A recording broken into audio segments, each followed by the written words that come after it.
આપણે પાઠ છે વિદ્યુત તથા પરિપથ. હા, આપણે ગુંડા મોડલમાં જોઈએ કે વિદ્યુત પરિપથ કેવી રીતના થાય છે, વિદ્યુત પરિપથ કેવી રીતના બનાવવામાં આવે છે. તો વિદ્યુત પરિપથમાં આપણે મુખ્ય કઈ વસ્તુનો ઉપયોગ કરીએ તો અહીં તમને ભૂરા કલરની લાઈન દેખાય છે. શું છે? વાયર. ચાલુ સ્થિતિનો વાયર. બરાબર? એ વાયરમાં શું હોય છે? તાંબાનો તાર. બરાબર? ત્યારબાદ આ શું બતાવ્યું છે?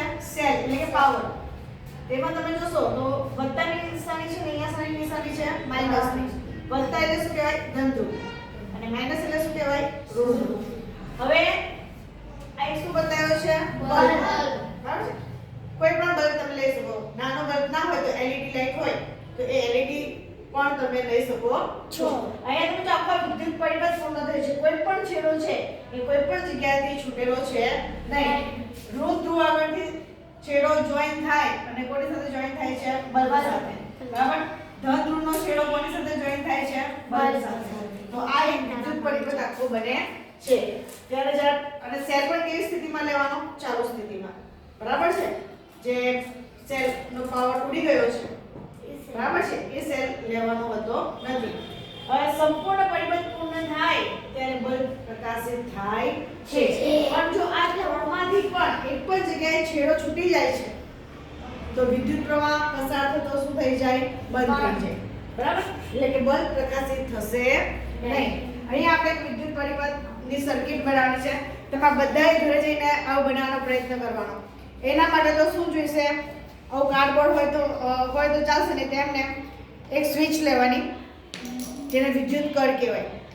એના જો બંને છેડે વાયર જોઈન કરેલો છે.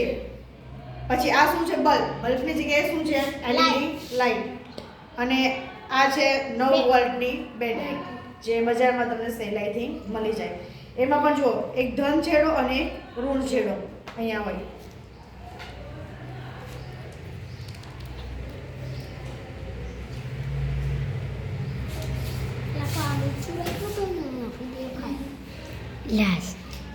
બરાબર? પ્લસ અને ઋણ છેડો આપણે આ રીતના ફિટ કરવાની છે.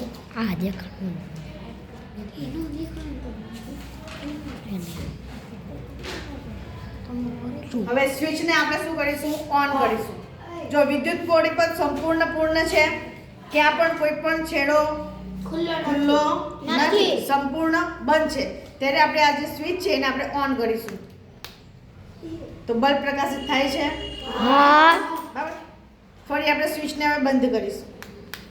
બલ્બ પ્રકાશિત થતો બંધ થઈ ગયો. તો આ જે સંપૂર્ણ પરિપથ છે એને શું કહેવાય છે? વિદ્યુત પરિપથ. આ વિદ્યુત પરિપથ તમે ઘરે પણ જાતે બનાવી શકો. આવું બોર્ડ ના હોય તો પણ ચાલે. બરાબર છે? આ રીતના તમારે બેટરી કદાચ ના પણ હોય તો ચાલુ સ્થિતિનો સેલ તમે લઈ શકો છો. ખ્યાલ આવી ગયો વિદ્યુત પરિપથનો? પરીક્ષામાં આકૃતિ 100% પૂછાય છે. વિદ્યુત પરિપથની આકૃતિ દોરો. સમજાઈ ગયું? હા.